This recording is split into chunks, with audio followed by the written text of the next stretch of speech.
A sombra sobre Goshen, região fértil do Egito. O decreto de Faraó, a atmosfera de terror e a angústia de Israel. O sol que se punha sobre o delta do Nilo não trazia o descanso merecido, mas uma luz avermelhada que parecia tingir de sangue o barro das olarias. Em Goshen, o ar era denso, saturado pelo cheiro de suor, palha úmida e o medo que se infiltrava pelas frestas das cabanas dos hebreus. Não era mais apenas a escravidão que lhes pesava os ombros. Era um terror novo, silencioso e implacável. O decreto de Faraó havia transformado o rio, antes fonte de vida e divindade, em um cemitério para os inocentes. Cada choro de recém-nascido, que outrora seria motivo de celebração e continuidade da linhagem de Abraão, tornara-se agora um veredito de morte.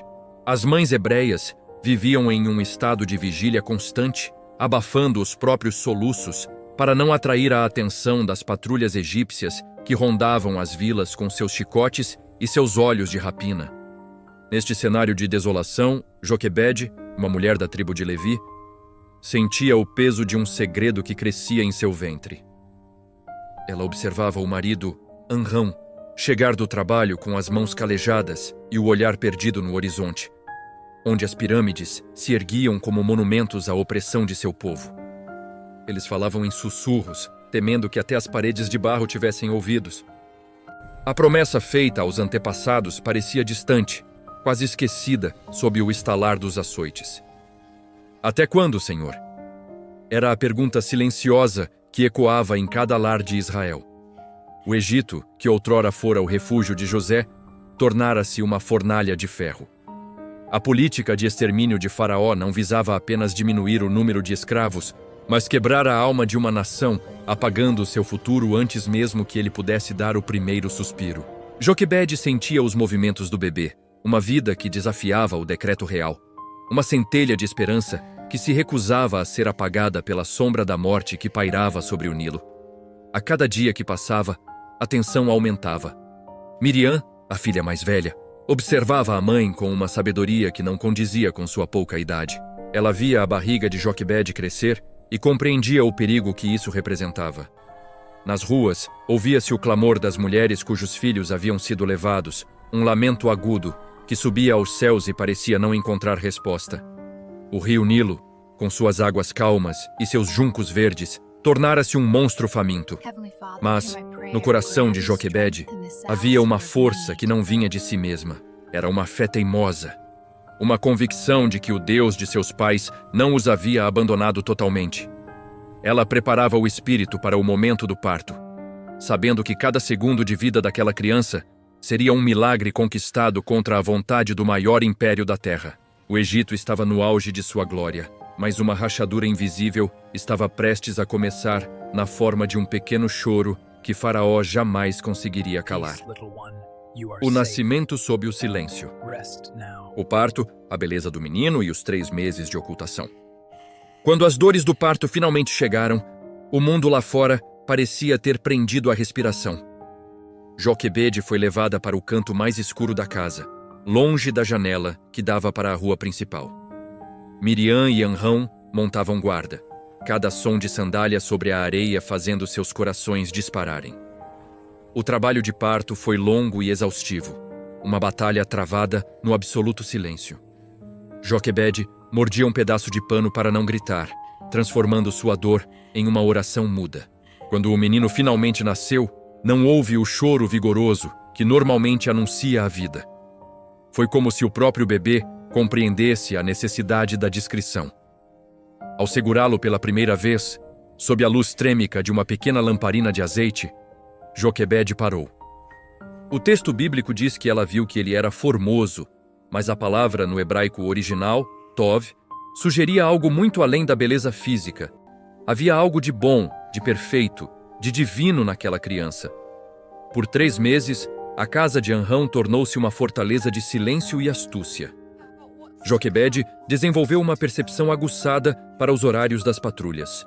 Cada vez que o menino chorava, ela o apertava contra o peito, abafando o som com seu próprio corpo, enquanto Miriam cantava canções de ninar em um tom quase inaudível para disfarçar qualquer ruído suspeito. Foram 90 dias de uma tortura psicológica indescritível. O medo de uma batida na porta, o pavor de um vizinho traidor, o som constante das botas egípcias marchando do lado de fora. Joquebed olhava para o filho e via nele não apenas um bebê, mas a resistência de todo um povo. Ele crescia forte, com olhos alertas que pareciam observar o mundo com uma gravidade incomum para sua idade.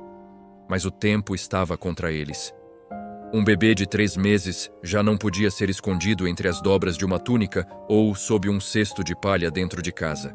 O dilema de Joquebed era lancinante.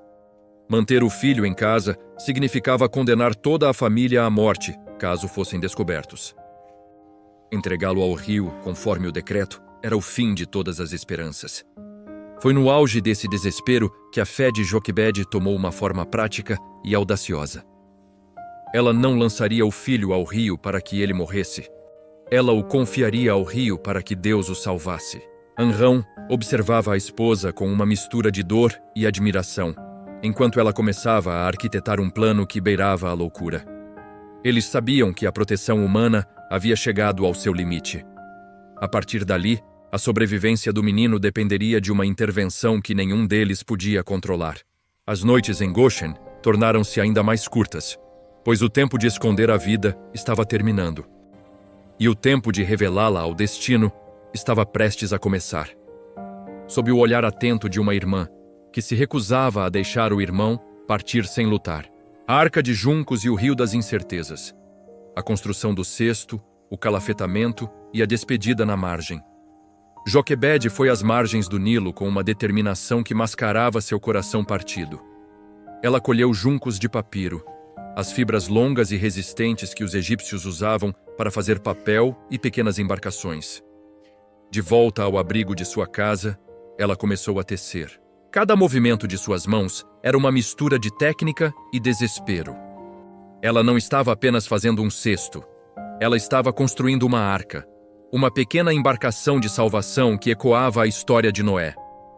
Para garantir que a água não penetrasse e que o frio do rio não atingisse a criança, ela calafetou o papiro com betume. O cheiro forte da resina preenchia o ambiente. Um aroma que, para sempre, ficaria associado em sua memória àquela manhã de despedida. Ela trabalhava com precisão, testando cada centímetro da vedação, pois qualquer falha seria fatal. Enquanto o betume secava, Joquebed preparava o menino. Ela o vestiu com as melhores faixas que possuía e o amamentou uma última vez, sentindo o calor do seu corpo contra o dela. O leite que o alimentava era misturado com as lágrimas que ela não conseguia mais conter. "O Senhor é o teu guardião", sussurrava ela, enquanto colocava o bebê dentro da arca improvisada. Ela forrou o interior com tecidos macios para que o balanço das águas não o machucasse. Amrão, de pé à porta, vigiava o horizonte, o rosto sulcado por uma dor que as palavras não podiam expressar. Eles esperaram o momento exato, o hiato entre as trocas de guarda e o início do movimento matinal no rio. O plano era arriscado. Colocar o cesto entre os juncos, em um local onde as correntes não o levassem para o meio do Nilo, mas onde ele pudesse ser visto por olhos misericordiosos. A caminhada até a margem foi o percurso mais longo da vida de Joquebed. Miriam seguia a uma distância segura, seus olhos pequenos, mas agudos, captando cada detalhe do ambiente.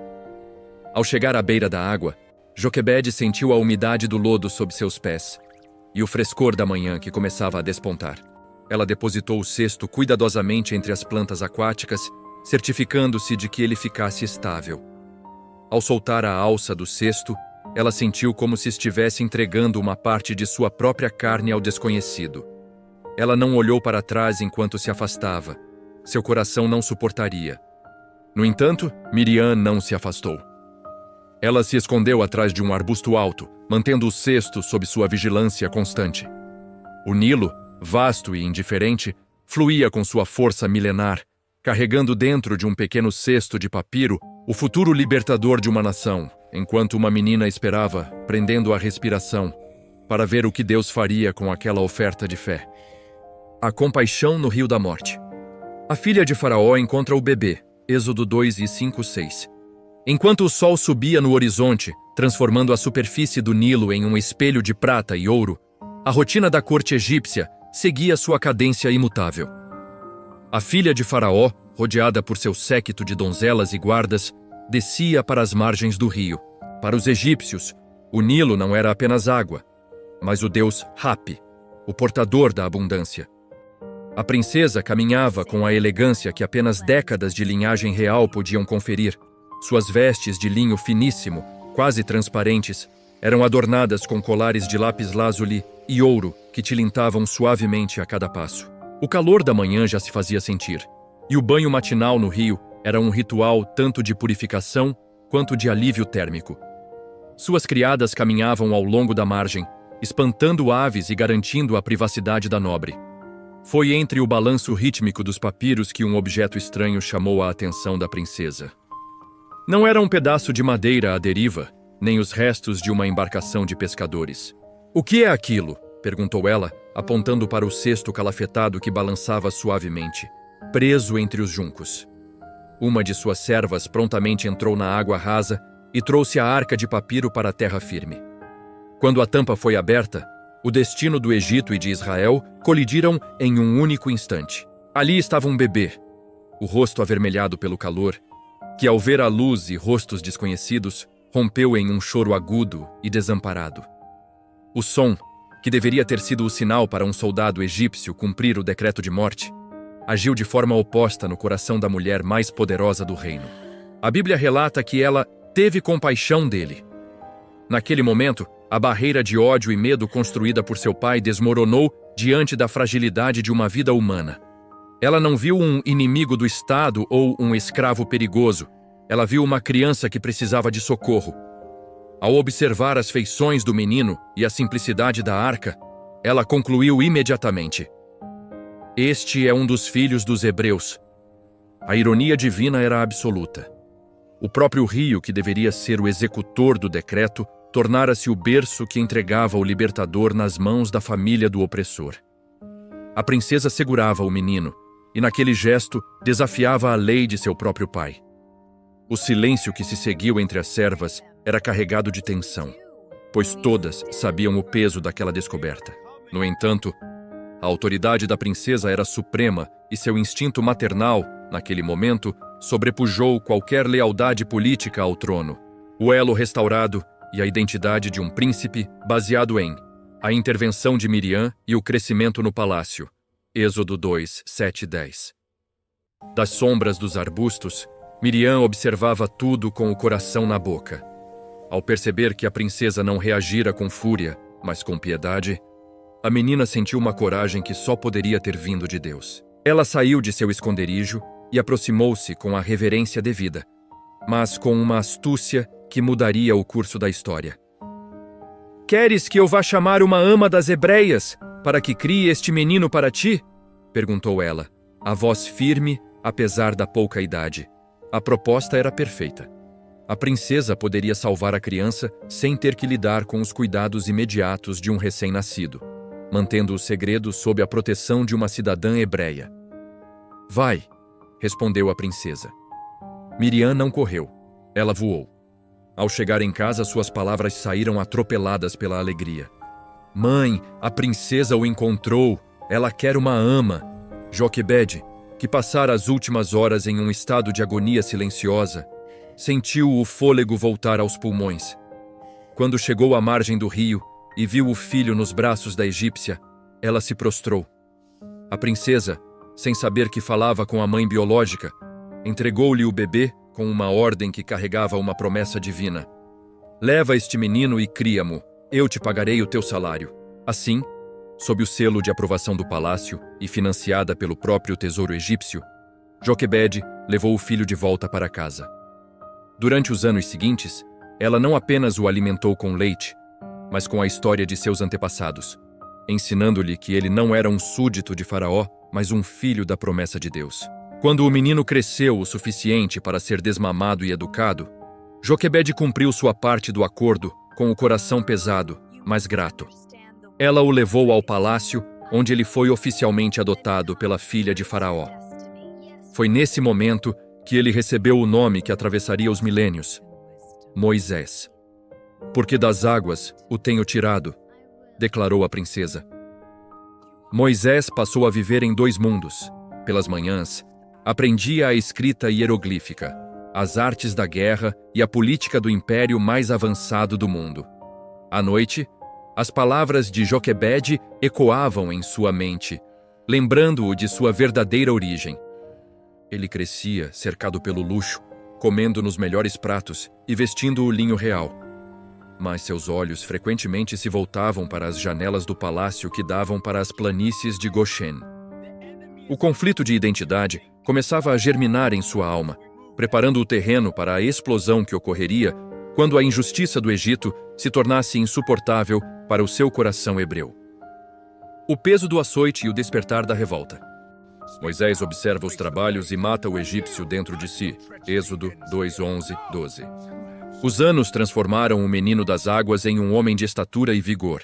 Moisés, agora um príncipe do Egito, possuía acesso a todos os segredos da sabedoria egípcia, mas nenhuma filosofia ou privilégio real conseguia abafar o clamor que vinha das olarias. Um dia, movido por uma inquietação que não conseguia mais conter, ele decidiu sair para ver os seus irmãos. A expressão usada nas escrituras é vital. Ele não saiu para ver os escravos, mas aqueles que o sangue e a fé identificavam como sua verdadeira família. O contraste entre o silêncio fresco dos corredores do palácio e o caos barulhento das frentes de trabalho em Goshen foi um choque para os seus sentidos. Ele viu homens idosos carregando cestos de barro que desafiavam suas forças. Viu jovens cujas costas eram um mapa de cicatrizes causadas pelos chicotes de couro de hipopótamo. Enquanto caminhava disfarçado ou em uma posição que lhe permitia observar sem ser imediatamente interrompido, Moisés presenciou uma cena que mudaria seu destino para sempre. Um feitor egípcio, transbordando arrogância e crueldade, espancava impiedosamente um hebreu. O som do golpe contra a carne e os gritos de dor do seu irmão fizeram o sangue de Moisés ferver. Toda a educação refinada, o autocontrole dos príncipes e o medo das consequências desapareceram diante da injustiça nua e crua. Ele olhou para um lado e para o outro, garantindo que nenhum outro egípcio ou soldado estivesse por perto. Em um movimento rápido, carregado por décadas de indignação reprimida, Moisés atacou o feitor. O golpe foi fatal. O egípcio, que instantes antes se sentia um deus sobre a vida do escravo, agora jazia sem vida na poeira. O silêncio que se seguiu foi aterrador. Moisés, ofegante, olhou para as próprias mãos, mãos de príncipe, agora manchadas com o sangue do opressor. Em um ato de desespero para esconder a evidência do seu crime e da sua lealdade dividida, ele cavou rapidamente na areia escaldante e enterrou o corpo do egípcio. Ele acreditava que, ao enterrar aquele homem, estava enterrando também o problema, protegendo seu povo e mantendo seu status. Mas a areia do Egito raramente guarda segredos por muito tempo. Moisés voltou para o palácio naquela noite, não como um herdeiro do trono, mas como um assassino motivado pelo amor a um povo que ele mal conhecia, sem saber que aquele ato de violência seria o catalisador que o arrancaria do luxo para o exílio solitário no deserto. E se Deus estivesse caminhando ao seu lado agora e fizesse um convite simples, vem comigo? Moisés disse sim, no meio do nada, e encontrou o seu tudo. Se o seu coração sentiu esse toque hoje, é porque a sua missão de amor já começou. No canal Caminhos da Fé, Narrativas Sagradas, somos uma família que escolheu caminhar de mãos dadas com a luz. Clique em inscrever-se e aceite esse convite. Sua presença é o nosso maior presente. Continuando o vídeo. A rejeição do libertador e a traição do sangue, o confronto com os hebreus e a descoberta do crime. Êxodo 2, 13 e 14. O dia seguinte ao assassinato do feitor egípcio nasceu com uma claridade impiedosa. Moisés não conseguiu dormir. O peso do segredo sob a areia parecia queimar a sua consciência. Contudo, em seu íntimo, ele sentia uma ponta de orgulho e esperança. Imaginava que o seu ato heróico seria sussurrado entre os hebreus como um sinal de que eles tinham um aliado no palácio, um defensor disposto a sangrar por eles. Com esse pensamento, ele retornou às frentes de trabalho, esperando talvez um olhar de cumplicidade ou um sinal de respeito por parte daqueles que tentara proteger. No entanto, o que encontrou foi uma realidade muito mais complexa e amarga do que a sua idealização de príncipe permitia prever. Ao caminhar entre os estaleiros de tijolos, Moisés deparou-se com 2 hebreus que brigavam violentamente entre si. A cena era desoladora. O povo, já tão oprimido pelo inimigo externo, agora voltava-se uns contra os outros. Movido pelo seu inato sentido de justiça, Moisés interveio, dirigindo-se ao que agredia injustamente o seu companheiro. Por que feres o teu próximo? Ele esperava que a sua autoridade fosse reconhecida, mas a resposta que recebeu foi como um punhal cravado no seu peito. O homem, em vez de se calar, retorquiu com desdém e agressividade. Quem te pôs por príncipe e juiz sobre nós? Pensas matar-me, como mataste o egípcio? Naquele instante, o mundo de Moisés parou. O suor frio escorreu pela sua nuca, enquanto a poeira de Goshen parecia sufocá-lo. O segredo que ele acreditava estar sepultado na areia estava, na verdade, vivo e correndo pelas línguas de todo o acampamento. A gratidão que ele esperava transformara-se em suspeita e escárnio. A rejeição dos seus próprios irmãos foi mais dolorosa do que qualquer chicote egípcio. Moisés compreendeu, com um terror crescente, que não era visto como um herói, mas como um estranho. Um egípcio por fora, um traidor por dentro e agora um criminoso comum aos olhos da lei. O medo, um sentimento que ele raramente conhecera nos salões protegidos do palácio, tomou conta do seu ser. Certamente o negócio se descobriu, pensou ele. A segurança do seu título real era agora uma máscara quebrada. Ele percebeu que a sua tentativa de libertação humana falhara miseravelmente. E o que restava era apenas a perseguição iminente e o abismo da incerteza. A ira de Faraó e a fuga para o abismo, a sentença de morte e a fuga para Midian. Êxodo 2:15. Não demorou muito para que as palavras proferidas pelo hebreu chegassem aos ouvidos da guarda real e, finalmente, ao próprio Faraó. A notícia do assassinato de um oficial egípcio por um príncipe da casa real era um escândalo sem precedentes. Para Faraó, o ato de Moisés não era apenas um crime de sangue, mas uma traição política e religiosa. Ao matar um representante da coroa para defender um escravo, Moisés declarara guerra à estrutura de poder do Egito e aos deuses que Faraó afirmava representar. A ordem foi imediata e absoluta. Moisés deveria ser executado. O homem que fora criado no colo da realeza, que desfrutara dos banquetes e dos privilégios da dinastia, era agora um alvo a ser abatido. A fuga de Moisés foi um ato de desespero e agilidade. Ele não teve tempo para despedidas, para recolher os seus pertences ou para explicar a sua partida à mulher que o criara como filho. Ele abandonou as vestes de linho fino, os ornamentos de ouro e a segurança das muralhas de Tebas, partindo em direção ao leste, para o deserto. Cada passo que dava em direção ao Sinai era um passo para longe de tudo o que ele conhecia como identidade. O deserto não era um lugar de hospitalidade. Era um vasto oceano de areia e rocha, onde o sol era um carrasco e a sede uma companhia constante. Moisés caminhava sob o calor escaldante, sentindo a areia fina entrar nas suas sandálias e o vento seco ressecar os seus lábios. Durante dias, ele viajou sozinho, vigiando o horizonte com o pavor de ver os carros de guerra egípcios surgirem na linha do horizonte. A solidão começou a pesar-lhe tanto quanto o cansaço físico. Quem era ele agora? Não era mais um príncipe do Egito, nem fora aceite como um líder pelos hebreus. Ele era um fugitivo, um homem sem pátria e sem destino, vagando por terras estrangeiras. As noites no deserto eram geladas, contrastando com o calor infernal do dia, e o silêncio das estrelas parecia zombar da sua antiga importância. Ele cruzou as fronteiras do império, deixando para trás os templos monumentais e a civilização organizada, entrando num território selvagem onde as leis de Faraó não chegavam. A sua jornada era uma descida ao vazio, um processo de esvaziamento necessário onde o príncipe precisava de morrer para que o pastor pudesse, um dia, nascer. O poço de Midian e o recomeço estrangeiro, o encontro com as filhas de Jetro e a hospitalidade. Êxodo 2:16-22.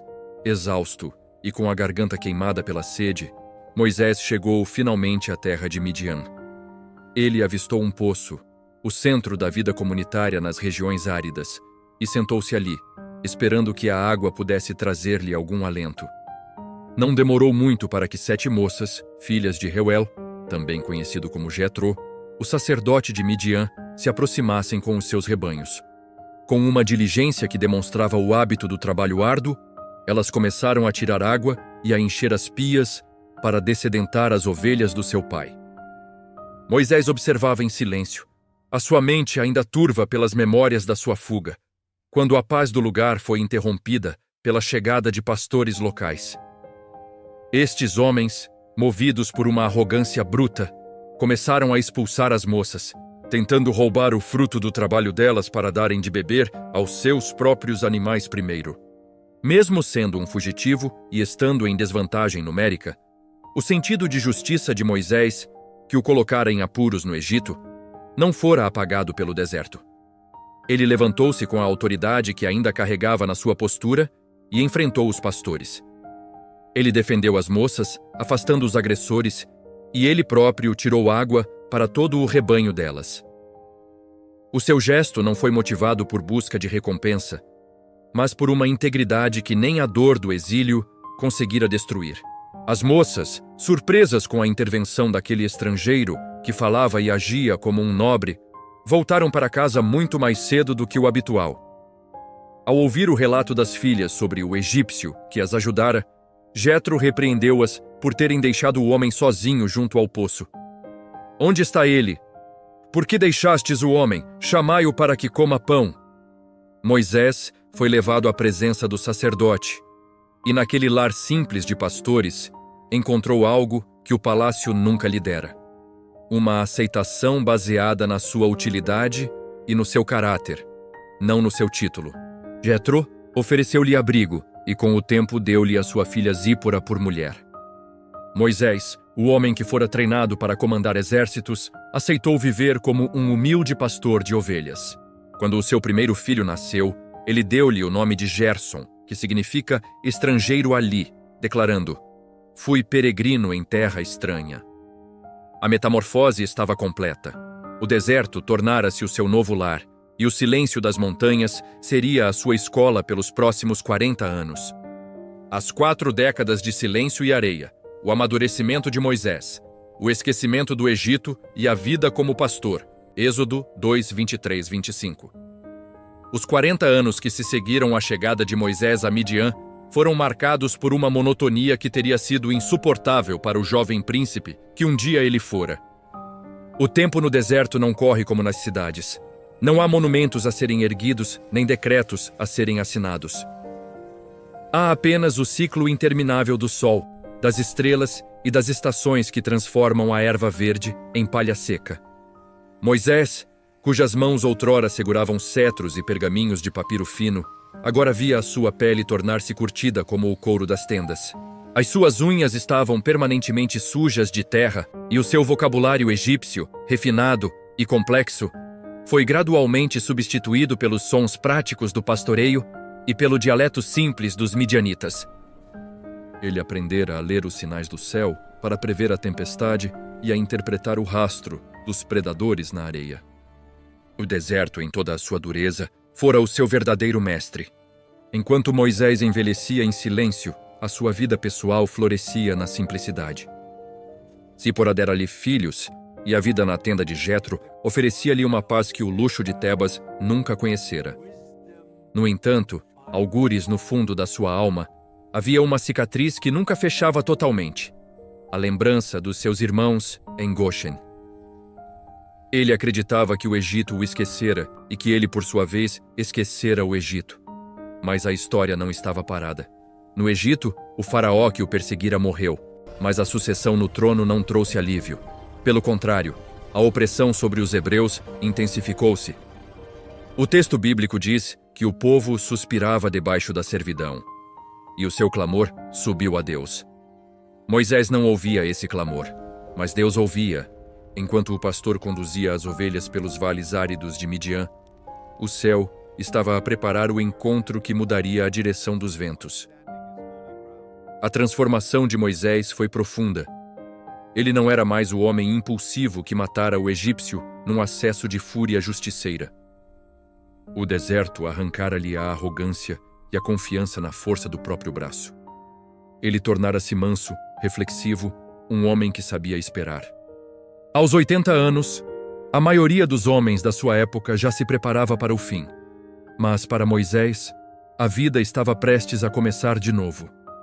Ele levava o rebanho para os lugares mais remotos do deserto, buscando pastagem onde outros não ousavam ir.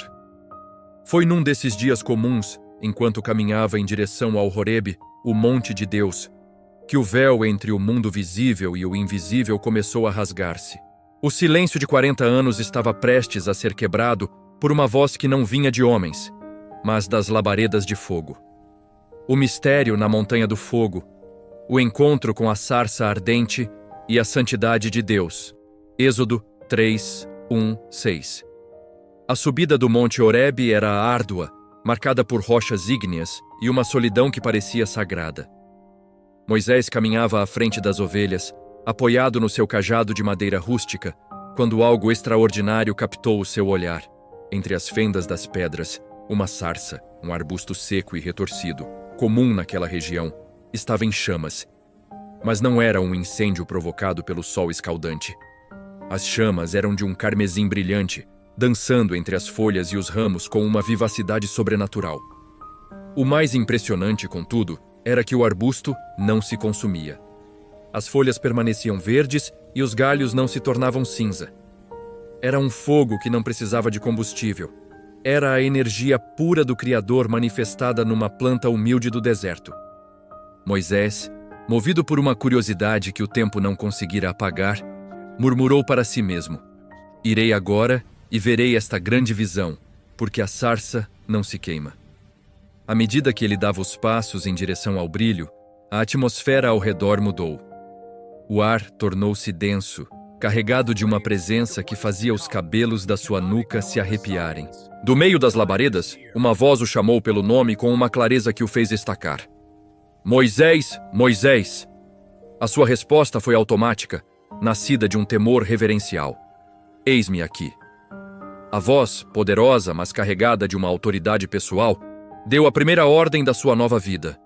"Não te chegues para cá. Tira as sandálias dos teus pés, porque o lugar em que tu estás é terra santa." Ali, descalço sobre a rocha fria, Moisés sentiu a sua pequenez de uma forma que nunca sentira nos palácios do Egito. Deus apresentou-se não como uma divindade abstrata da natureza, mas como o Deus vivo da sua linhagem. "Eu sou o Deus de teu pai, o Deus de Abraão, o Deus de Isaque e o Deus de Jacó." Moisés escondeu o rosto. Ele tinha medo de olhar para Deus. Naquele momento, todas as suas falhas passadas, o seu crime no Egito e a sua longa fuga, pareceram estar nus diante da luz daquela sarça. O Deus que estivera em silêncio durante os séculos de escravidão estava agora ali, no deserto, falando com um velho pastor. O propósito daquela manifestação não era apenas assombrar Moisés, mas revelar que o tempo da promessa chegara ao seu ápice. A sarça ardente era o sinal de que Deus estava no meio do sofrimento do seu povo, queimando com eles, mas sem permitir que fossem consumidos. A revelação do nome e a missão impossível, o clamor de Israel, a resistência de Moisés e o nome "Eu Sou", Êxodo 3, 7 e 15. O Senhor continuou a falar, e as suas palavras foram como um bálsamo e um trovão simultaneamente. Ele afirmou que havia visto o sofrimento do seu povo, ouvido o clamor causado pelos opressores e que conhecia profundamente as suas dores. "Desci para o livrar", disse Deus. Moisés ouvia, talvez esperando que Deus revelasse um exército de anjos ou um milagre celestial que caísse diretamente sobre o Egito. Mas o plano divino envolvia um agente humano. "Vem agora, e enviar-te-ei a Faraó, para que tires o meu povo do Egito." O impacto destas palavras em Moisés foi paralisante. Ele, o fugitivo com uma sentença de morte, o homem de 80 anos que mal conseguia articular a língua de outrora, era o escolhido para enfrentar a maior potência do mundo. "Quem sou eu?", questionou ele, num grito de absoluta insuficiência. Deus não respondeu à pergunta de Moisés sobre a sua própria capacidade, mas focou na sua própria presença. Certamente eu serei contigo. No entanto, Moisés, conhecendo a cultura egípcia e a necessidade de autoridade teológica, perguntou qual o nome que deveria dizer aos filhos de Israel quando eles o questionassem sobre quem o enviara. No Egito, os deuses tinham nomes específicos para funções específicas. Moisés queria saber qual era a essência daquele que falava da sarça. A resposta que ecoou pelo Horebe foi a declaração mais profunda da ontologia divina. Eu sou o que sou. Deus afirmou-se como autossuficiente, aquele que existe por si mesmo, o eterno que não muda. Assim dirás aos filhos de Israel: Eu sou me enviou a vós. Esta revelação do nome de Deus, Jeová, o Eterno, selou a missão. Moisés não iria em nome de uma filosofia ou de uma reivindicação política. Ele iria como o embaixador daquele que sustenta o universo. Deus detalhou o que aconteceria. Moisés deveria reunir os anciãos de Israel, falar-lhes da visitação divina e depois enfrentar o rei do Egito. Deus advertiu que Faraó não os deixaria ir, senão por uma mão forte. O confronto não seria apenas entre um pastor e um rei, mas entre o Eu sou e os ídolos do Egito. Moisés estava aterrorizado, a sua mente inundada de dúvidas e imagens de fracasso. Mas o cajado que segurava na mão já não era apenas um suporte para caminhar. Estava prestes a tornar-se o instrumento do julgamento divino.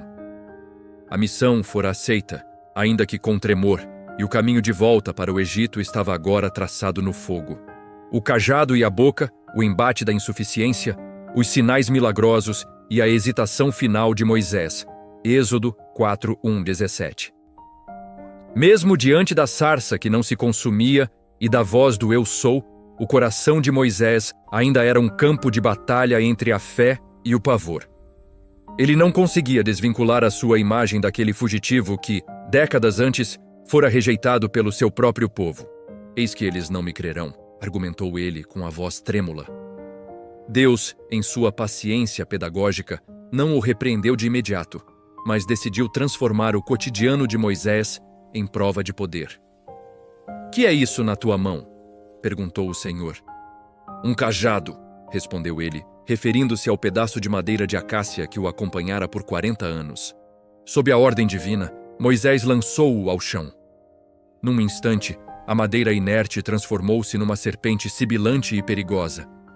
O reflexo de Moisés foi o de qualquer homem. Ele fugiu dela.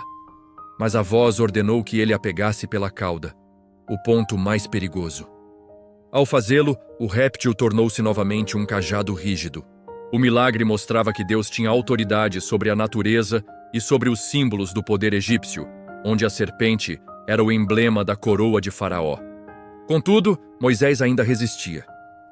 Deus ofereceu um segundo sinal: coloca a tua mão no teu peito. Quando ele a retirou, soltou um grito de horror.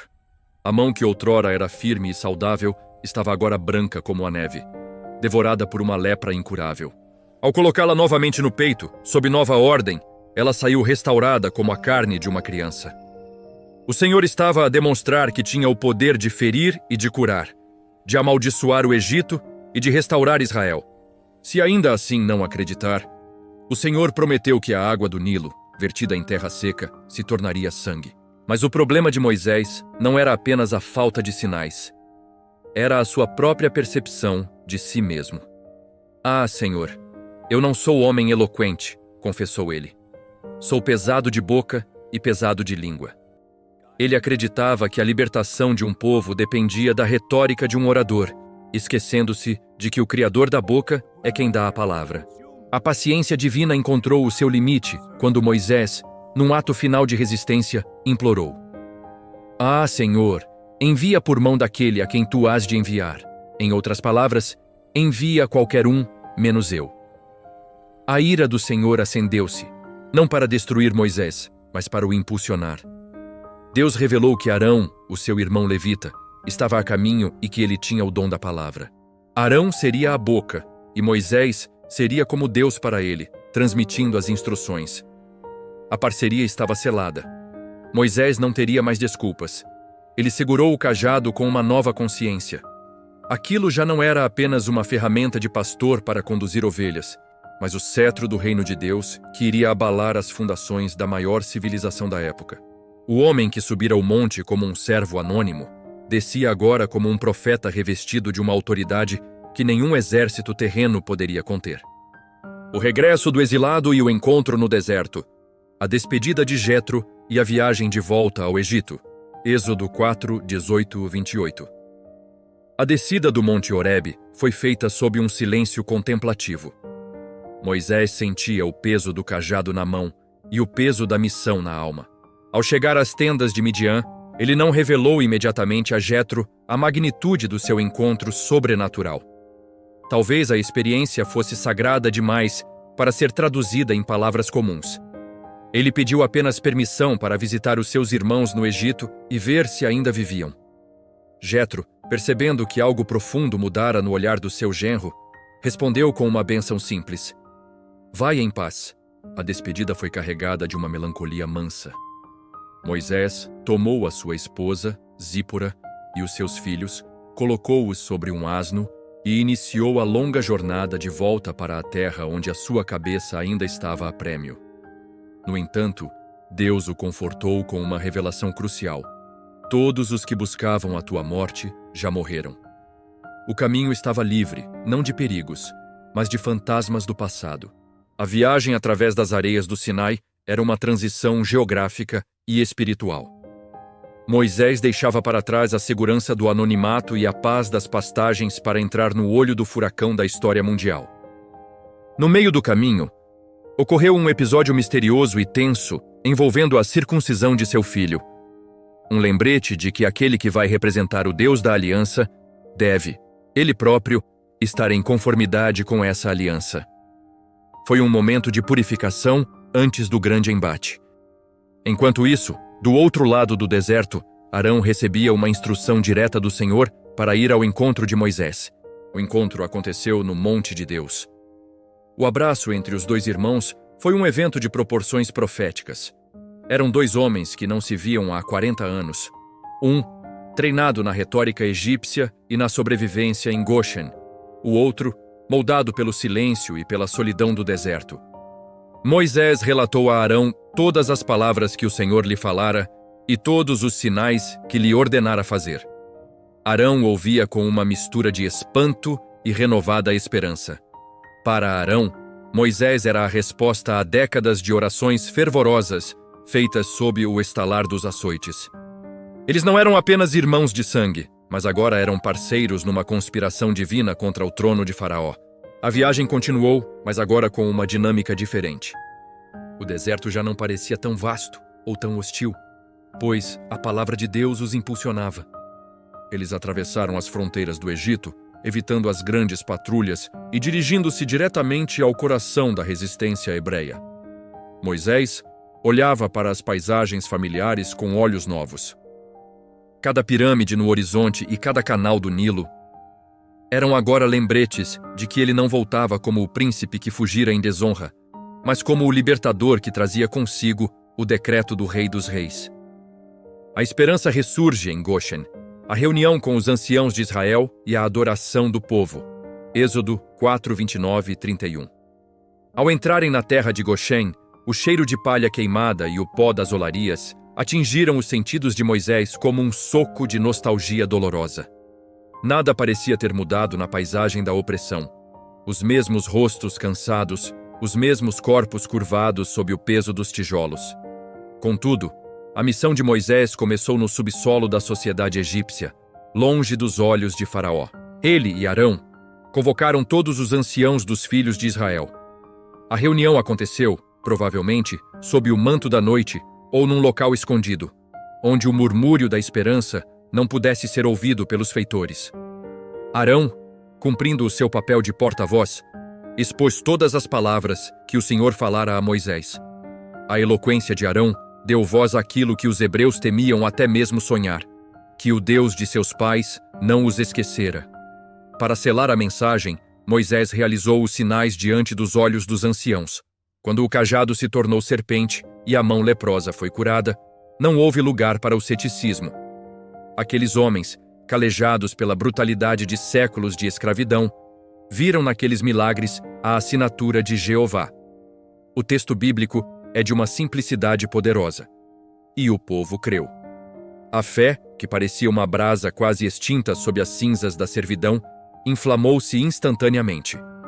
Mas não foi apenas uma crença intelectual. Foi uma resposta de profunda reverência. Ao ouvirem que o Senhor tinha visitado os filhos de Israel e que tinha visto a sua aflição, eles inclinaram as suas cabeças e adoraram. Foi um momento de liturgia espontânea no meio da escravidão. Aquelas lágrimas que caíam na poeira de Goshen durante a adoração eram lágrimas de alívio. O isolamento espiritual de Israel terminara. Moisés olhava para os rostos dos anciãos e via neles a confirmação do que Deus dissera na sarça. Eu vi a aflição do meu povo. A primeira batalha fora vencida, a batalha pela alma de Israel. Antes de enfrentar Faraó, Moisés precisava que o seu próprio povo cresce nele. Agora, com o apoio dos líderes das tribos e a bênção da adoração coletiva, Moisés estava pronto para o próximo passo. A atmosfera em Goshen mudara. Havia um segredo partilhado entre os escravos, um brilho nos olhos que os feitores egípcios não conseguiam explicar. O confronto final estava prestes a subir dos barracos de barro para os tronos de ouro. Moisés e Arão prepararam-se para o amanhecer, quando caminhariam em direção ao palácio para entregar o ultimato do Eu Sou. O confronto com a divindade terrena, a entrada no palácio e a insolência de Faraó. Êxodo 5:1-5. As portas monumentais do Palácio Real abriram-se com um rangido que ecoou como um aviso pelos salões de granito e ouro. Moisés e Arão caminhavam com uma dignidade que não vinha de suas vestes, mas da missão que carregavam. O contraste era absoluto. Ao redor deles, a opulência do Egito manifestava-se em colunas esculpidas com cenas de conquistas e estátuas gigantescas de deuses com cabeças de animais. No final do longo corredor, sentado sobre um trono de marfim e ouro, estava o faraó. Ele não era apenas um rei para os egípcios, era o filho de Ra, uma divindade encarnada cujas palavras tinham o peso de leis eternas. O cheiro de incenso caro e óleos perfumados preenchia o ar, criando uma atmosfera de distanciamento e poder absoluto. Quando Moisés e Arão pararam diante do estrado real, o silêncio que se seguiu foi cortante. Arão, agindo como a voz de Moisés, deu o primeiro passo. Sua voz, treinada pelos anos de oratória e agora infundida pelo Espírito Divino, quebrou o protocolo de vassalagem. Assim diz o Senhor, o Deus de Israel: deixa ir o meu povo, para que me celebre uma festa no deserto. Não era um pedido de clemência, mas uma ordem soberana. Faraó inclinou-se ligeiramente para a frente, os olhos frios e semicerrados sob o nemes, o adorno de cabeça real do faraó. Um sorriso de desprezo desenhou-se em seus lábios. Para ele, o Deus dos hebreus era uma divindade de escravos, um nome sem exército e sem monumentos. Quem é o Senhor, cuja voz eu ouvirei para deixar ir Israel? Retorquiu ele com uma voz que exalava uma arrogância glacial. Não conheço o Senhor, nem tampouco deixarei ir Israel. A recusa de Faraó não foi apenas uma decisão política, foi um desafio teológico.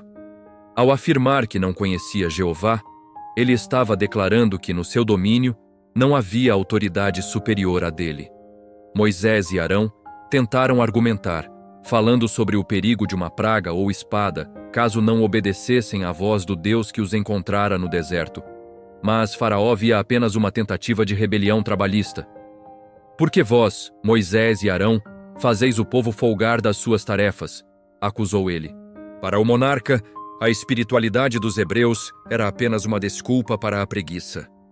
Ele via o povo não como almas, mas como unidades de produção de tijolos. O encontro terminou de forma abrupta. Moisés saiu do palácio sentindo o peso daquela dureza de coração, compreendendo que a libertação não viria por meio de diplomacia, mas por meio de um embate que sacudiria as próprias fundações do mundo egípcio. Tijolos de dor e a palha do desespero, o aumento da carga de trabalho e o sofrimento intensificado. Êxodo 5, 6, 14. Imediatamente após a saída de Moisés e Arão, a fúria de Faraó tomou a forma de um decreto administrativo cruel. Ele chamou os feitores dos egípcios e os oficiais dos hebreus e deu uma ordem que visava esmagar qualquer esperança de liberdade através da exaustão física total. Daqui em diante não dareis mais palha ao povo para fazer tijolos, como antes. Eles mesmos que vão e colham a palha para si. No Egito, a palha era essencial para dar liga ao barro. Sem ela, os tijolos rachariam sob o sol. Mas Faraó foi além. A cota diária de produção deveria permanecer a mesma. Nada diminuireis dela, ordenou ele, com o objetivo explícito de ocupar o povo com um trabalho tão excruciante que eles não tivessem tempo ou energia para ouvir as palavras mentirosas de Moisés. O que se seguiu em Goshen foi uma descida ao inferno. O povo, que dias antes adorara a Deus com lágrimas de gratidão, agora corria desesperadamente pelos campos colhidos do Egito, tentando encontrar restolhos e fragmentos de palha. O sol de meio-dia castigava as costas nuas, e o tempo gasto na busca pela matéria-prima era tempo roubado da produção dos tijolos. Ao final do dia, as contas nunca fechavam. Os oficiais hebreus, que eram responsáveis por garantir a produtividade de suas próprias tribos, foram açoitados impiedosamente pelos feitores egípcios quando as cotas não eram atingidas. Por que não acabastes vossa tarefa, fazendo tijolos como antes? Gritavam os feitores, enquanto o chicote de couro de hipopótamo rasgava a pele dos líderes de Israel. A estratégia de Faraó estava funcionando com uma precisão diabólica. O sofrimento físico foi acompanhado por uma quebra psicológica profunda. Os hebreus, exaustos e ensanguentados, viam agora Moisés não como um salvador, mas como a causa de sua nova e maior desgraça. O barro das olarias estava misturado com o suor e as lágrimas de um povo que sentia que Deus os havia abandonado num momento de necessidade extrema. A atmosfera de adoração fora substituída por um murmúrio de revolta e amargura.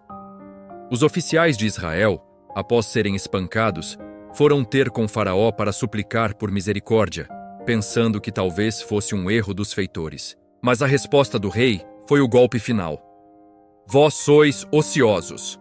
Vós sois ociosos. Por isso dizeis, vamos, sacrifiquemos ao Senhor.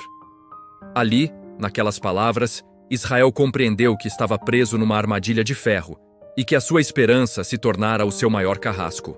O clamor da amargura e o silêncio do profeta. A rejeição de Moisés pelo povo e sua oração de angústia. Êxodo 5, 15 e 23.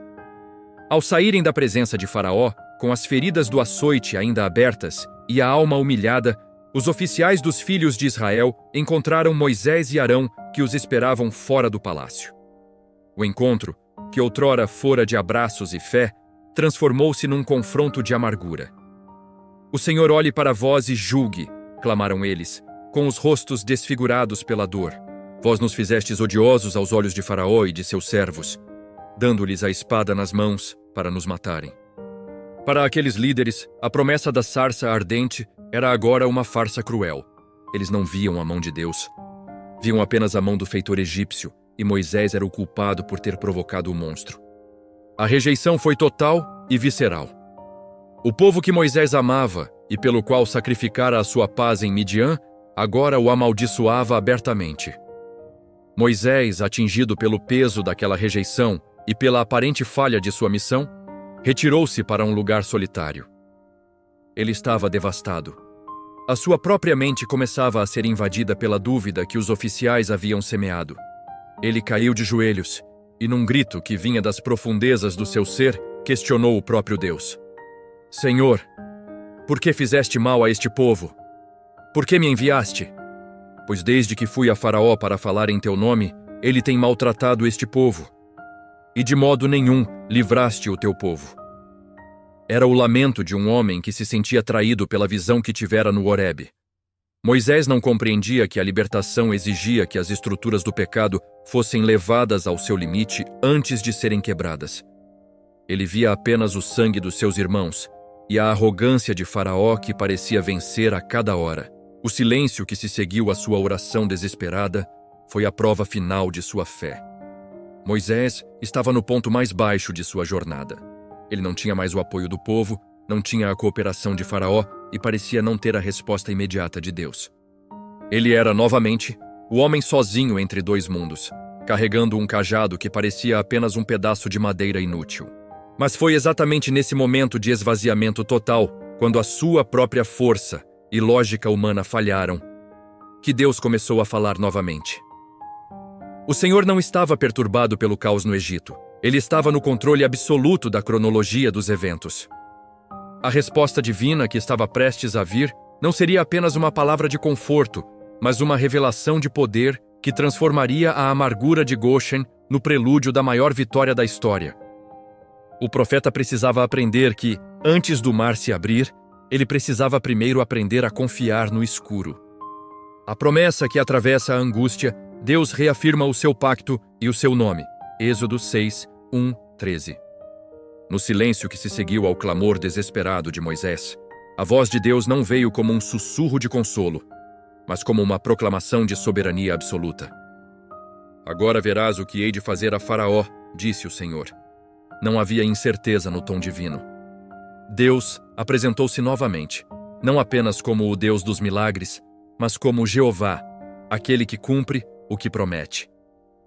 Ele lembrou a Moisés que se revelara aos patriarcas como o Deus Todo-Poderoso, El Shaddai, mas que agora manifestaria a plenitude do seu nome através da libertação histórica que estava prestes a realizar.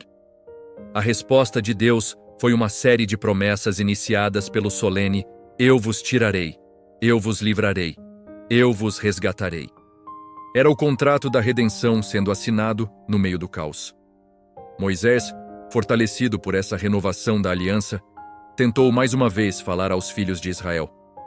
Ele carregava consigo as palavras de esperança que acabara de ouvir no seu encontro com o Altíssimo. No entanto, a realidade nas olarias de Gósen era mais impiedosa do que nunca. Quando Moisés começou a proclamar a libertação iminente, encontrou ouvidos selados e corações petrificados. O texto bíblico descreve esse momento com uma crueza dolorosa. O povo não ouviu Moisés por causa da angústia do espírito e da dura servidão. A dor física e o cansaço extremo haviam gerado uma asfixia na alma dos hebreus. Eles não tinham mais espaço para a fé. A urgência de sobreviver ao próximo minuto anulara a capacidade de sonhar com o próximo dia. Essa rejeição interna foi, talvez, o teste mais difícil para Moisés. Como ele poderia convencer o rei mais poderoso do mundo se nem mesmo o seu próprio povo, os beneficiários da promessa, acreditavam nele? Eis que os filhos de Israel não me ouvem. Como, pois, me ouvirá Faraó? Questionou ele novamente, sentindo o peso da sua própria insuficiência oratória. Mas o plano de Deus não dependia da recessão popular inicial. O Senhor ordenou que Moisés e Arão voltassem à presença do monarca egípcio. A missão fora reafirmada com um mandato solene: tirar os filhos de Israel da terra do Egito, quer eles estivessem prontos ou não, quer Faraó quisesse ou não. O tempo da diplomacia humana terminara oficialmente. O tempo da mão forte de Deus começara a mover as engrenagens da criação. O rio de sangue e a humilhação de Rapi, deus do Nilo. A primeira praga, o Nilo transformado em sangue, Êxodo 7, 14, 25. O palco do primeiro grande embate foi o rio Nilo, a artéria vital que sustentava a vida, a economia e a religião do Egito. Para os egípcios, o Nilo era o deus Hapi, o portador da abundância e o senhor dos peixes. Ao amanhecer, Moisés e Arão foram ao encontro de Faraó, que descia as águas para os seus rituais matinais. O cenário era de uma beleza majestosa. O sol refletia-se nas águas calmas e nos juncos verdes, enquanto os servos reais preparavam o caminho para o Deus vivo da terra. Mas a mensagem de Moisés foi um trovão. Nisto saberás que eu sou o Senhor. Eis que com este bordão que tenho em minha mão, ferirei as águas que estão no rio, e elas se tornarão em sangue. Sob a ordem de Deus, Arão estendeu o cajado e golpeou a superfície do rio diante dos olhos estupefatos da corte. Num instante, o azul profundo do Nilo transmutou-se num vermelho espesso e ferroso. O sangue não era apenas uma cor, era uma mudança na essência da água. A vida que pulsava no rio foi subitamente extinta. Os peixes, símbolos da fertilidade egípcia, boiavam sem vida, apodrecendo sob o sol escaldante. O cheiro de morte espalhou-se por quilômetros, infiltrando-se nos palácios e nos templos. Os canais, as lagoas e até os recipientes de madeira e de pedra nas casas dos egípcios continham apenas sangue. O Egito, que se orgulhava da sua pureza ritual, estava agora mergulhado na impureza absoluta da morte. Durante 7 dias, o império foi paralisado pela sede. Os egípcios cavavam desesperadamente ao redor do rio em busca de água potável, uma imagem de humilhação para uma nação que se considerava a senhora das águas. Faraó, contudo, viu os seus magos imitarem o sinal através de artes ocultas e, em vez de se curvar diante da magnitude do julgamento de Jeová, endureceu ainda mais o seu coração. Ele voltou para o seu palácio, ignorando o sofrimento do seu próprio povo e a agonia da terra. O primeiro deus do Egito fora derrotado, e o rio que uma vez servira para executar os bebês hebreus, agora servia como o próprio executor da sede e da podridão sobre os opressores. O juízo de Deus começara onde a injustiça de Faraó fora mais profunda. O coro das rãs e o pó que ganha vida, a segunda e terceira pragas, rãs e piolhos. Êxodo 8, 1, 19. A persistência de Faraó trouxe sobre o Egito a segunda praga, uma invasão massiva de rãs. Se a primeira praga atingira a fonte de vida, a segunda atingiu a dignidade e a privacidade da vida egípcia. Sob a ordem de Arão, milhares de rãs surgiram do leito do rio e cobriram a terra. Não havia refúgio. As rãs subiam pelas paredes dos palácios, entravam nos quartos de dormir de Faraó, saltavam para dentro das camas, dos fornos e das maçadeiras. O coachar incessante tornou-se uma cacofonia de juízo. Hekt, a deusa egípcia com cabeça de rã, que deveria proteger a fertilidade e o nascimento, era agora o instrumento do incômodo insuportável. Faraó, pela primeira vez, viu-se forçado a negociar. Ele chamou Moisés e pediu que intercedesse para que as rãs fossem removidas, prometendo deixar o povo ir. Moisés, querendo dar a Faraó a glória de escolher o momento da libertação para que ele soubesse que não há ninguém como o Senhor nosso Deus, perguntou quando deveria orar. Faraó escolheu o dia seguinte. No dia determinado, as rãs morreram em todo o Egito, sendo amontoadas em pilhas que faziam a terra cheirar mal. Mas, mal sentiu o alívio da respiração, o rei egípcio voltou atrás na sua palavra. O seu arrependimento fora apenas um reflexo do desconforto, não uma mudança de espírito. Em resposta, Deus ordenou a terceira praga sem aviso prévio. Arão feriu o pó da terra com o cajado, e cada grão de poeira transformou-se em piolhos, que atormentavam homens e animais por todo o país. Esta praga marcou um ponto de viragem crucial na batalha espiritual. Os magos de Faraó tentaram, com os seus encantamentos, produzir o mesmo efeito, mas falharam miseravelmente. Eles, que haviam imitado o sangue e as rãs através de truques e manipulações demoníacas, não conseguiram criar vida a partir do pó. Abalados e impotentes diante daquela manifestação microscópica de poder absoluto, os magos confessaram ao seu rei: "Isto é o dedo de Deus." No entanto, o orgulho de Faraó era mais profundo do que a lógica de seus conselheiros. Ele recusou-se a ouvir, mesmo quando o seu próprio sistema de defesa sobrenatural admitiu a derrota. O Egito estava agora a ser devorado por dentro, vítima de um poder que transformava a própria terra que pisavam num exército de atormentadores. O zumbido da invasão e a fronteira de Goshen, a quarta praga, enxames de moscas e a distinção de Israel. Êxodo 8, 20, 32. O sol ainda não tinha atingido o seu zênite quando Moisés, seguindo a instrução divina, se posicionou novamente no caminho de Faraó, à beira das águas do Nilo. O rei egípcio, apesar dos prodígios anteriores, mantinha-se envolto numa aura de impenetrável arrogância. Desta vez, a advertência foi acompanhada por um detalhe que mudaria a natureza do conflito: a distinção. O Senhor declarou que separaria a terra de Goshen, onde habitava o seu povo, para que ali não houvesse enxames. A quarta praga não foi apenas um desconforto, mas um ataque à ordem e à pureza do Egito. De repente, um zumbido ensurdecedor começou a preencher o horizonte, como uma tempestade de areia viva. Eram enxames de moscas e insetos vorazes que escureceram o céu e invadiram as casas dos egípcios com uma ferocidade implacável. A devastação foi imediata e absoluta. Estes enxames não eram meros insetos sazonais. Eram agentes de corrupção que contaminavam a comida, entravam nos olhos e nos ouvidos e tornavam a vida cotidiana um tormento insuportável. Onde havia o luxo dos jardins palacianos, agora havia a massa vibrante e negra de insetos. No entanto, a poucos quilômetros de distância, na terra de Goshen, o ar permanecia limpo, e o silêncio era interrompido apenas pelo balir das ovelhas. Essa fronteira invisível era o milagre mais perturbador para a corte egípcia. Faraó, sentindo-se encurralado pela primeira vez pelo caos que o rodeava, enquanto os seus escravos viviam em paz, chamou Moisés. "Ide e sacrificai ao vosso Deus nesta terra", propôs ele, tentando um compromisso que mantivesse os hebreus sob o seu domínio. Moisés, contudo, não cedeu à diplomacia da conveniência.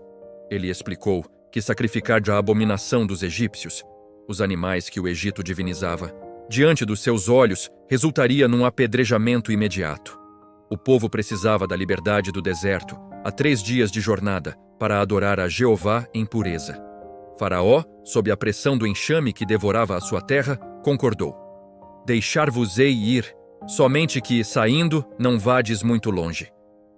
Moisés orou, e o Senhor removeu as moscas de tal forma que não ficou uma só. Mas tal como as águas do Nilo que voltam ao seu leito, o coração de Faraó voltou à sua dureza assim que o alívio chegou. Ele quebrou a sua promessa, recusando-se a libertar o povo, sem perceber que a paciência divina estava a transformar-se numa tempestade que, em breve, atingiria as próprias fontes da riqueza egípcia. O silêncio nos pastos e a queda dos deuses. A quinta praga, a morte do gado e a ruína econômica, Êxodo 9:1-7. A quinta praga atingiu o Egito num ponto nevrálgico, o seu poder econômico e a sua fundação religiosa. O Senhor enviou Moisés a Faraó com um ultimato sobre os rebanhos. Os animais eram a espinha dorsal da agricultura e do transporte. Mas eram também as encarnações vivas de deuses como Apis, o touro sagrado, e Hathor, a deusa vaca. O juízo anunciado foi uma pestilência gravíssima que cairia sobre cavalos, jumentos, camelos, bois e ovelhas. Novamente, a distinção foi a marca da autoridade de Jeová. Deus fixou um tempo, dizendo: "Amanhã fará o Senhor esta coisa na terra." Quando o dia amanheceu, o silêncio que se abateu sobre os campos egípcios foi aterrador. Não se ouvia o mugir nem o relinchar. O gado jazia morto nos campos, desde os animais de carga até os rebanhos da realeza. A escala da destruição era incomparável.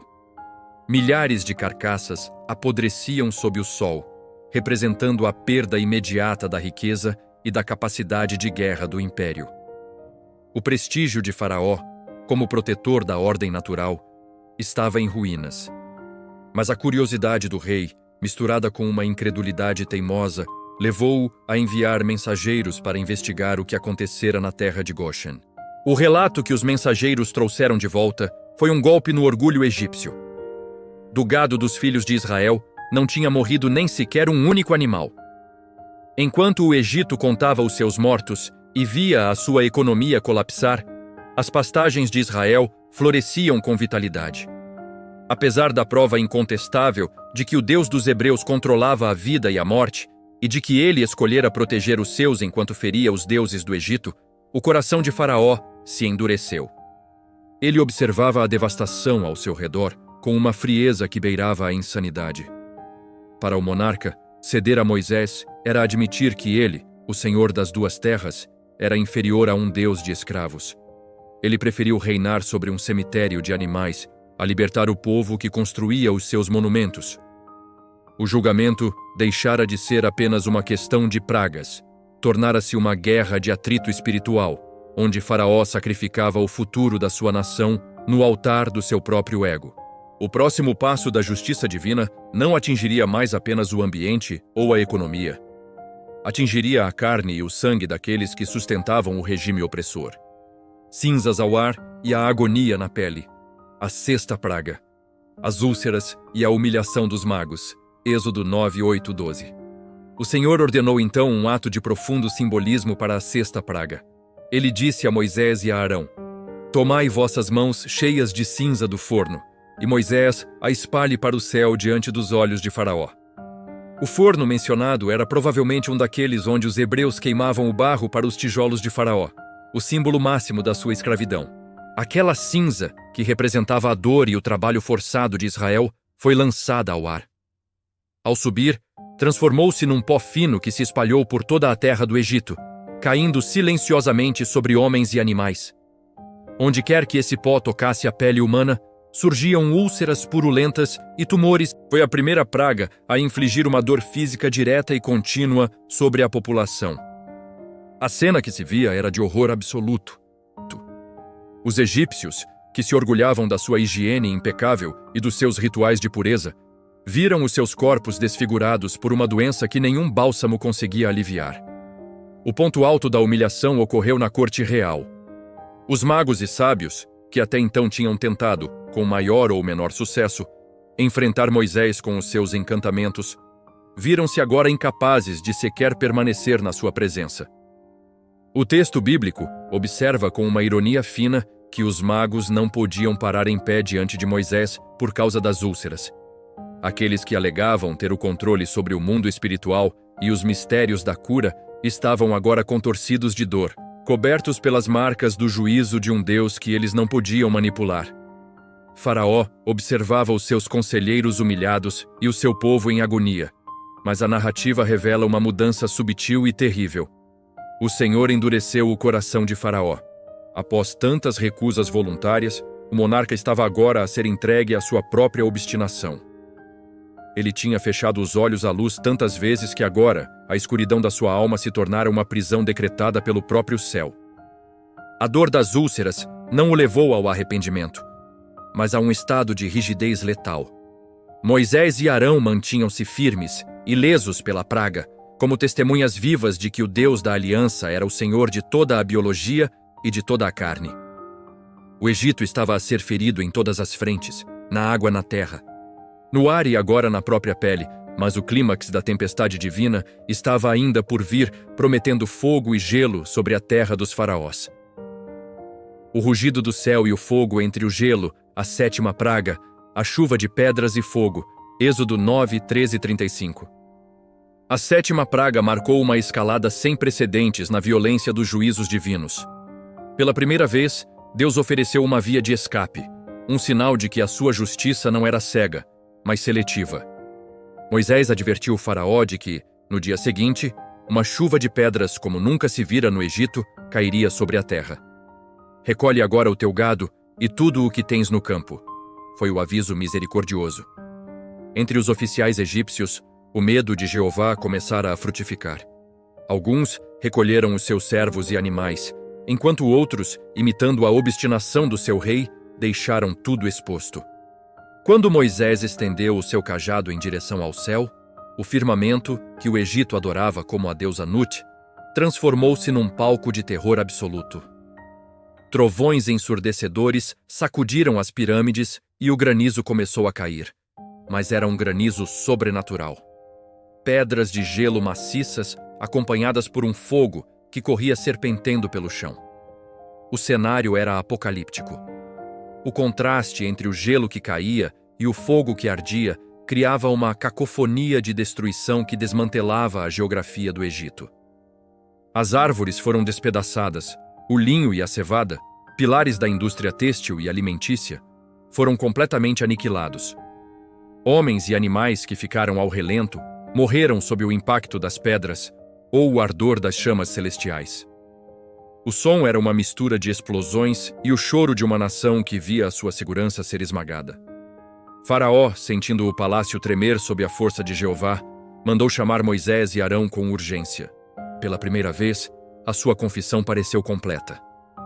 Pequei esta vez, o Senhor é justo, e eu e o meu povo somos ímpios.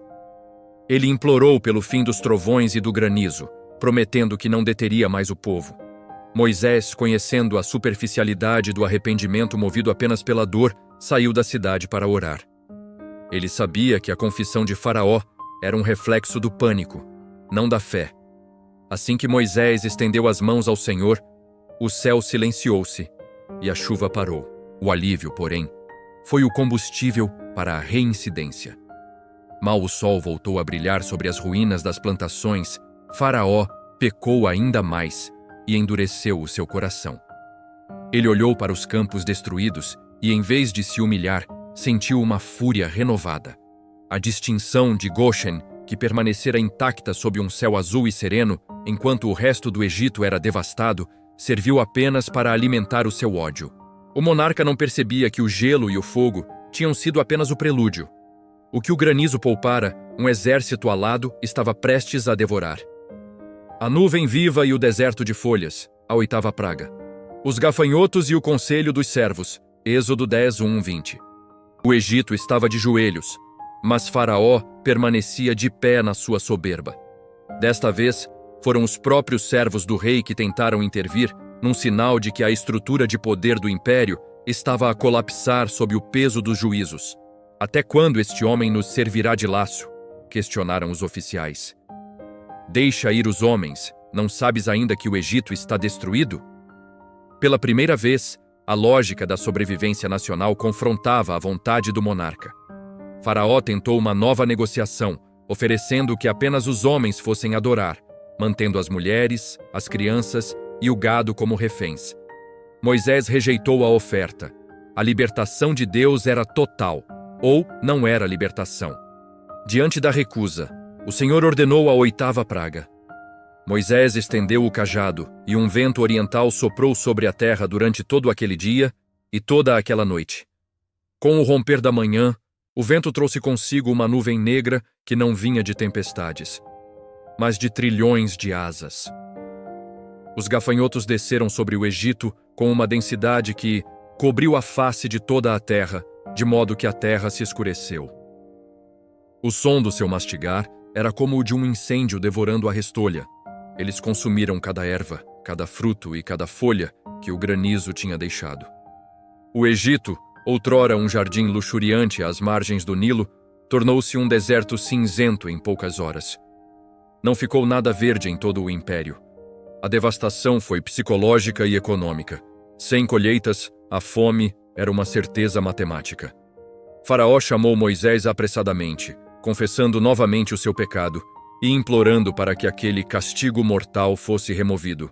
Moisés orou, e um vento ocidental fortíssimo levou os gafanhotos para o Mar Vermelho, não restando um só em todo o Egito. Mas o ciclo de obstinação repetiu-se. O Senhor endureceu o coração de Faraó, que se recusou a cumprir o acordo. O rei parecia acreditar que cada praga superada era uma vitória da sua resistência, sem compreender que cada uma era, na verdade, um degrau que o levava para mais perto do abismo final. A nação estava exausta, os armazéns vazios e o orgulho egípcio reduzido a pó. No entanto, o próximo juízo não atingiria mais a economia ou os recursos. Atingiria a própria luz, mergulhando o império numa escuridão que era o espelho da alma do seu próprio rei. O sol, o maior deus do Egito, estava prestes a ser apagado. O peso do breu e o silêncio dos 3 dias, a nona praga. As trevas palpáveis, Êxodo 10, 21, 29. Sem aviso prévio e sem diálogo, o Senhor ordenou a Moisés que estendesse a mão para o céu para que houvesse trevas sobre a terra do Egito, trevas que se apalpem. O que se seguiu não foi um eclipse natural ou uma tempestade de areia. Foi uma suspensão do cosmos. Durante 3 dias, uma escuridão sobrenatural e absoluta envolveu as casas egípcias. Não era apenas a ausência de luz, era uma presença densa, um vácuo espiritual que parecia absorver o calor e a esperança. Os egípcios não podiam ver-se uns aos outros e ninguém se levantou do seu lugar. O isolamento era total. O medo que os consumia era o medo do desconhecido e da paralisia. Ra, o deus Sol, o protetor de Faraó, fora derrotado no seu próprio domínio pelo comando de Jeová. Enquanto o Egito estava mergulhado neste breu aterrador, Na terra de Goshen e nas casas dos filhos de Israel havia luz. Esse contraste era a proclamação visual da soberania de Deus. Ele era o dono da luz e da escuridão. Os israelitas podiam continuar as suas vidas, preparando-se para a partida, enquanto os seus opressores estavam cativos no seu próprio terror. Após os 3 dias, Faraó chamou Moisés num último esforço de negociação desesperada. Ide, servi ao Senhor. Fiquem somente vossas ovelhas e vossos bois. Ele ainda tentava manter um vínculo de escravidão através do sustento do povo. A resposta de Moisés foi definitiva. Nem uma unha ficará.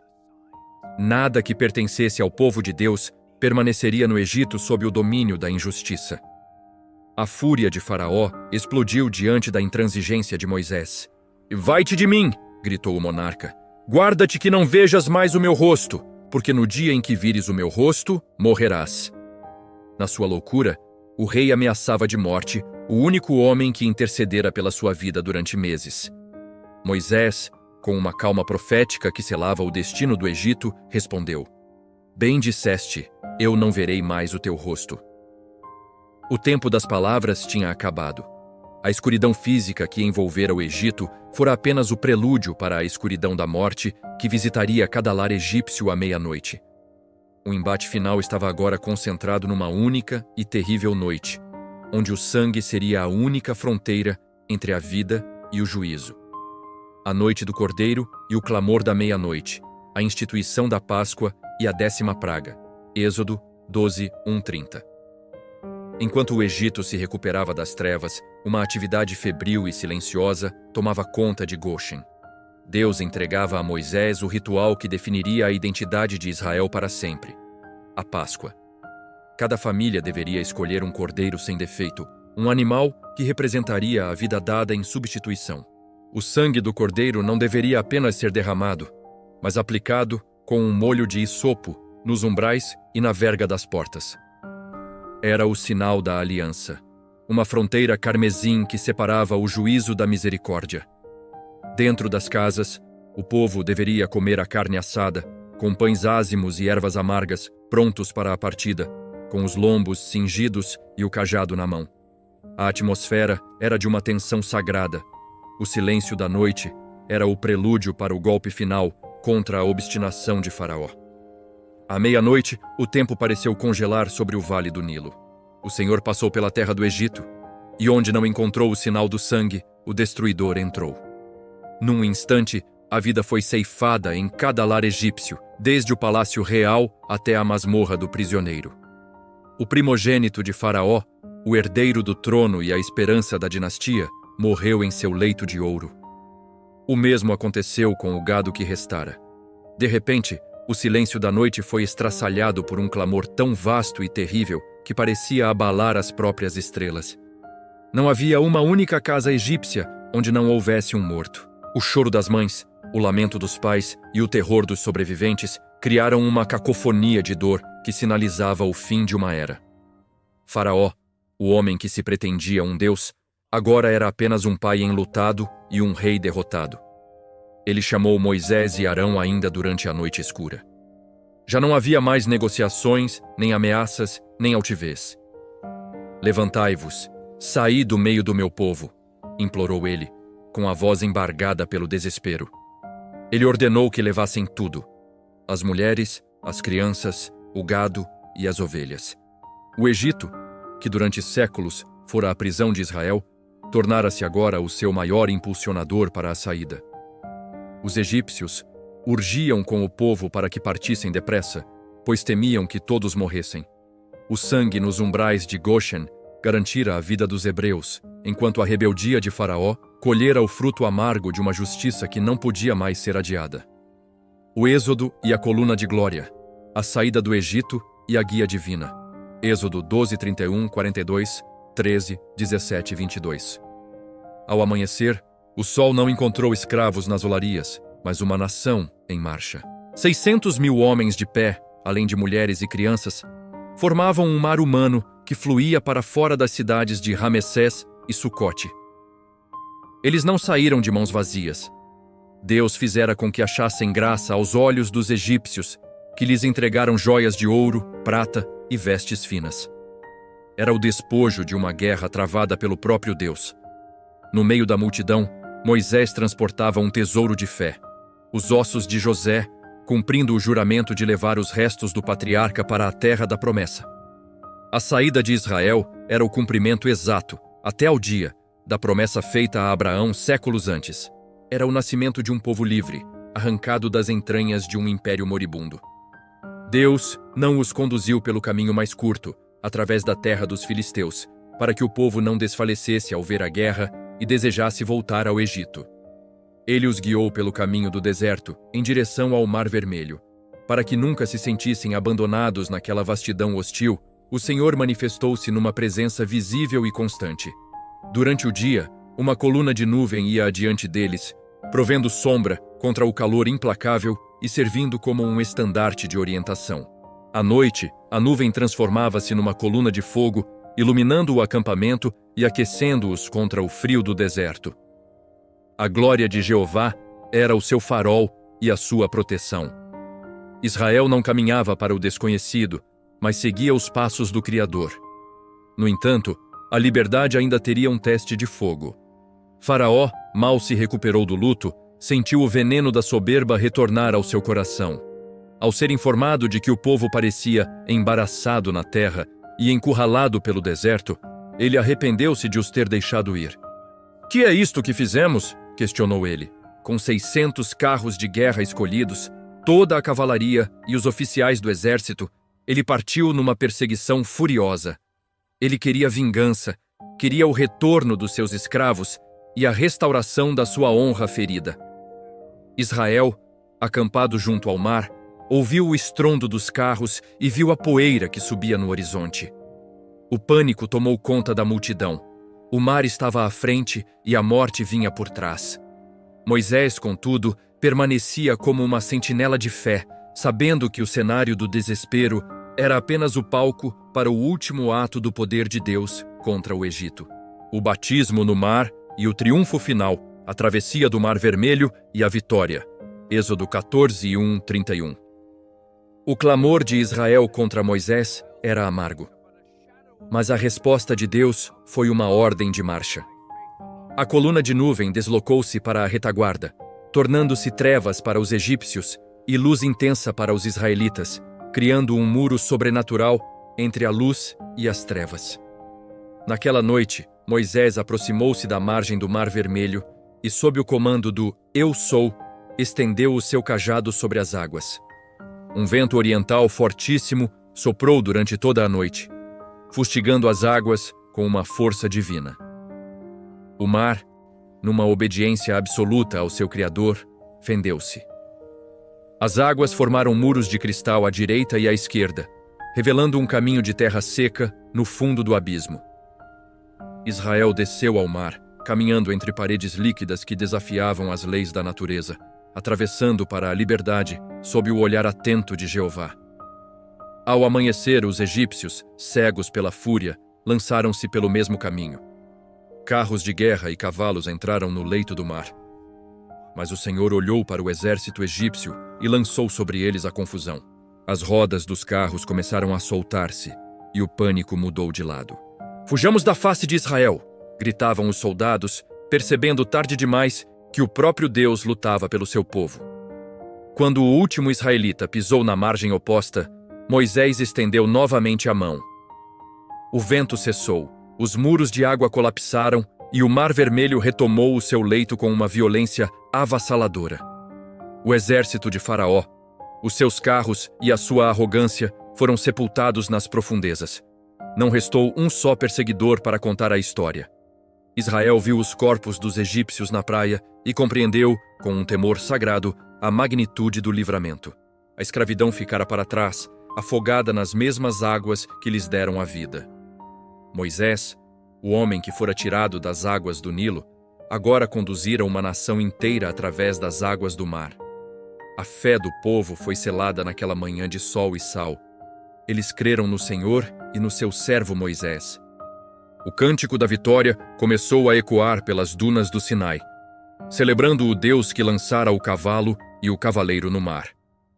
O Egito era agora apenas uma memória de ferro e barro, enquanto diante de Israel estendia-se o horizonte de um deserto que os levaria à terra prometida.